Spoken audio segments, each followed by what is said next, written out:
বাজে 4টে। আমরা সকল মিলে বেরিয়ে পড়েছি হাওড়ার উদ্দেশ্যে, যাচ্ছি দীঘাতে।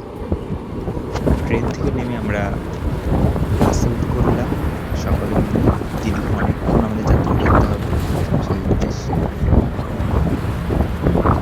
দেখতে দেখতে অনেকক্ষণ চলে আসলাম, বিদ্যাসাগর ব্রিজের উপরে চলে আসলাম, যেটা আমার প্রথম, কোনোদিন আসা হয়নি। খুবই সুন্দর ব্রিজটা।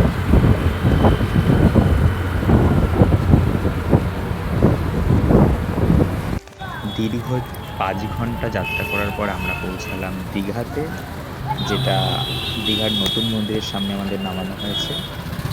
বাইরে থেকে ঠিক এরকম দেখতে, খুবই সুন্দর। চলো ভিতরে যাই। ভিতরটাও ততটা সুন্দর যতটা আশা করেছিলাম, তার থেকেও বেশি সুন্দর লাগছে। খুবই সুন্দর, একদম ঝকঝক তকতকে। সেদিনকে ওয়েদারটা একটু খারাপ ছিল, আদারওয়াইজ সব ঠিক। এরপরে আমরা ভগবান দর্শনে ঢুকেছি, কিন্তু সেখানে কোনো ছবি ভিডিও করার কোনো পারমিশন না থাকায় কোনো কিছু করতে পারিনি। ঠাকুর দর্শন করে আমরা বেরিয়ে ভোগ গ্রহণ করেছি, তারপরেই চলে গেছি আমরা হোটেলে। এইভাবেই সারাটা দিন আমাদের কাটলো খুবই আনন্দে।